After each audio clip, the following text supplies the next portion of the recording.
Have you ever wondered what it would look like for a single athlete to redefine not just a sport, but the concept of longevity itself? Picture an ageless hockey legend stepping onto the ice, flanked by his own children, teammates in the ultimate family adventure, ready to prove that passion, skill, and grit know no bounds. This is the story of Gordie Howe, the man revered across North America as Mr. Hockey, whose unprecedented career saw him dominate the NHL, join his sons as teammates, and leave a towering legacy that transcended the sport. Today, we're diving deep into one of hockey's most iconic tales, how a seasoned superstar ended up lacing his skates next to two rising stars who just happened to share his last name.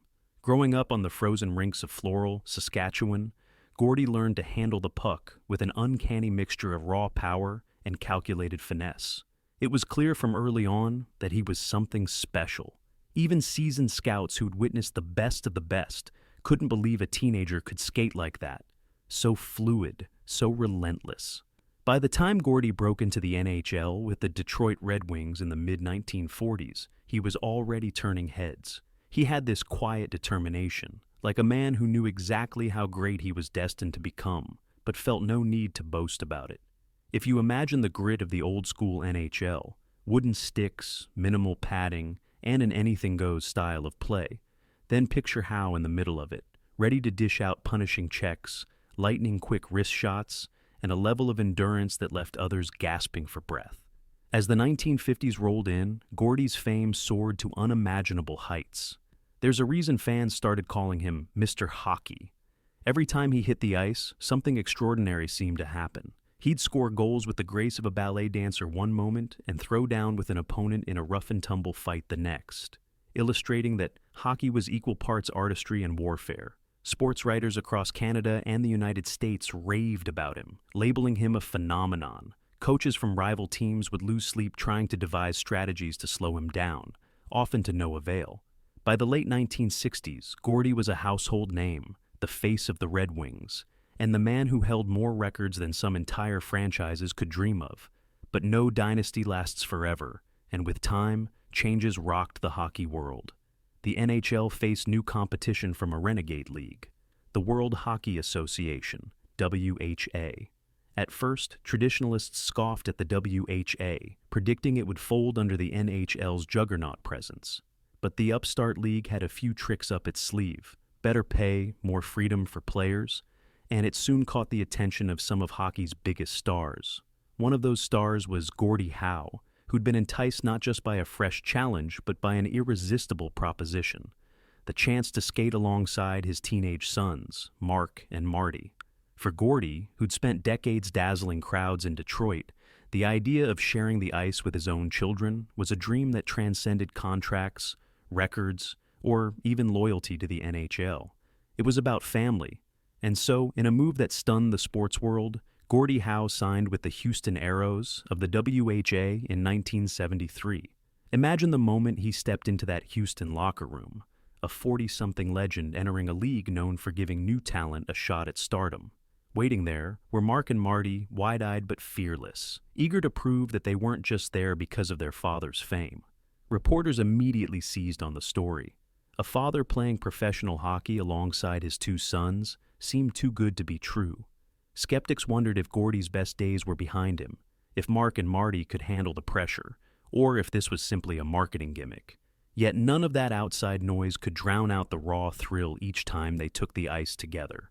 The spectacle was irresistible. The father who dominated the NHL now forging a new path in a rival league, determined to show the world he still had the fire in his belly. And his boys, brimming with youthful energy, were right there with him, forging their own legacies in the shadow of a titan. When they played their first game as a trio, you could sense the entire sports world holding its breath. How would they gel? Would opposing teams aim extra hits at the Suns just to get under Gordie's skin? The tension was palpable. Then the puck dropped, and all skepticism seemed to melt away. Gordie, despite being older than most of his opponents, displayed a level of skill and physicality that defied belief. Mark possessed a two-way style that hinted at future stardom. He was smooth, cerebral, and had a knack for reading the game in a way that reminded you of his father's prime. Marty, more defensive-minded, brought a rugged edge to the ice that balanced the trio's dynamic. This wasn't some stage cameo. This was a legitimate hockey line capable of competing against top-tier talent. The fans in Houston couldn't get enough, showering them with cheers every time the father-son unit hopped over the boards. But let's not romanticize it too much. Joining the WHA and adapting to new teammates and new styles wasn't a stroll in the park. Gordie felt the aches in his body, the reminders of countless collisions in the NHL, the surgeries, the bruises. Mark and Marty, adjusting to pro-level competition, had to learn quickly under the watchful eye of a media circus. For every heartwarming photo op, there were rough nights on the road, grim practices under the Texas heat, and self-doubt that can plague even the most talented players. Yet the Howes persevered, fueled by each other's presence. They'd debrief after games, dissecting every shift, every mistake, every moment of brilliance. And for Gordie, being able to mentor his sons directly on the ice, showing them precisely when to pinch in from the point or how to anticipate a pass, was an unparalleled gift. As the WHA raged on, the Houston Aeros evolved into contenders, with Gordie leading by example. Even opposing coaches grudgingly admitted that the old man still had plenty left in the tank. The novelty of a father playing alongside his sons gave way to genuine respect. The Aeros not only became a competitive threat, they symbolized a family bond that transcended age and legacy. Attend any Aeros home game in that era, and you'd see fans wearing 3 different Howe jerseys, Gordie's number 9, Mark's number 11, and Marty's number 4, each symbolizing a piece of hockey history unfolding in real time. Local newspapers churned out front-page stories, calling them the ultimate family line.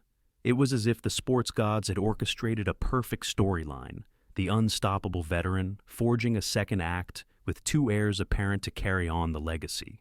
In 1977, the New England Whalers, later the Hartford Whalers, acquired the Howe Trio, marking yet another move for the legendary father and his sons. The WHA was on shaky financial ground by that point, and rumors of an NHL-WHA merger swirled. All the while, Gordie just kept playing, refusing to yield to the notion that he should retire gracefully. If anything, he seemed to relish the challenge of a new city, a new fan base, and the chance to further cement his son's development. Night after night, the Whalers faithful would pack the arena, eager to witness the whole line in action.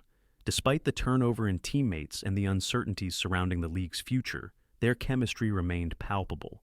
By the late 1970s, talk of merging the WHA into the NHL gained serious momentum. Traditionalists in the NHL balked at letting in these WHA teams they once considered inferior, yet many recognized that the presence of Gordie Howe, still an undeniable draw, gave the Whalers an aura of legitimacy. Finally, in 1979, the merger became a reality, and the Hartford Whalers joined the NHL.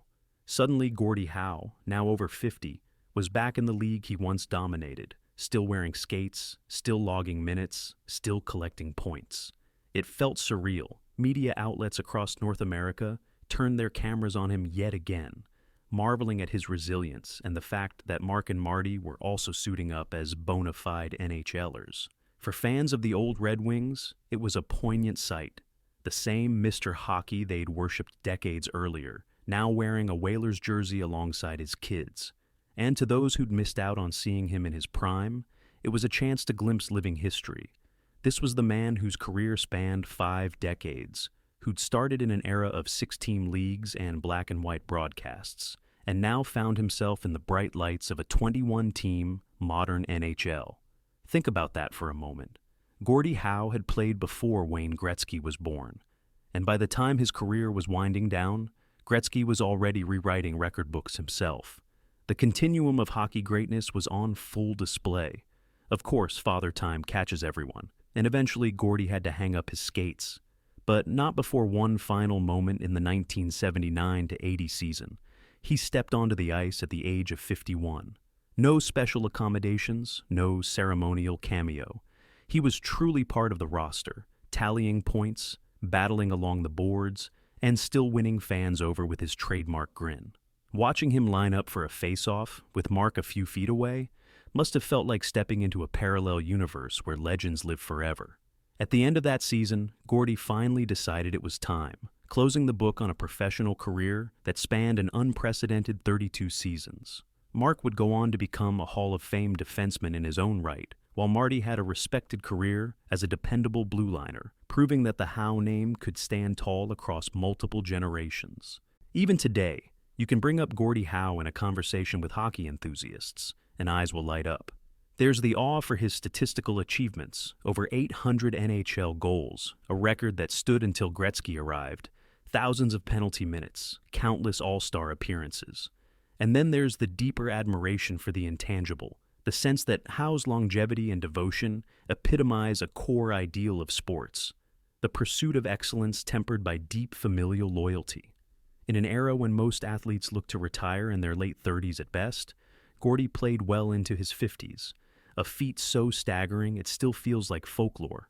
Critics sometimes argue that Gordie's numbers in the WHA artificially padded his career totals, or that playing alongside his sons was a sentimental gimmick. But in hockey circles, that kind of talk rarely holds much weight.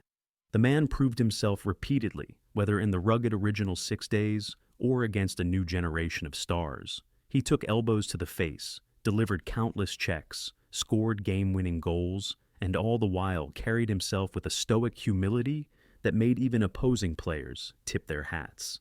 Of course, no great story is without its controversies or differing viewpoints. Some fans from Detroit felt betrayed when Gordie left for the WHA, especially at a time when the Red Wings were struggling. Others felt the league expansions diluted the talent pool, making it easier for older players to pad stats. Then there were those who questioned whether pushing his body so far risked overshadowing his earlier accomplishments. But once the dust settled, most people recognized the move as an honest, heartfelt pursuit of one last dream, playing with his boys. And few can blame a living legend for chasing that chance. All these years later, the question still lingers. Was Gordie Howe's journey, especially the chapter where he teamed up with Mark and Marty, one of the greatest family stories in sports history? Or was it simply a charming footnote in a career overflowing with monumental achievements?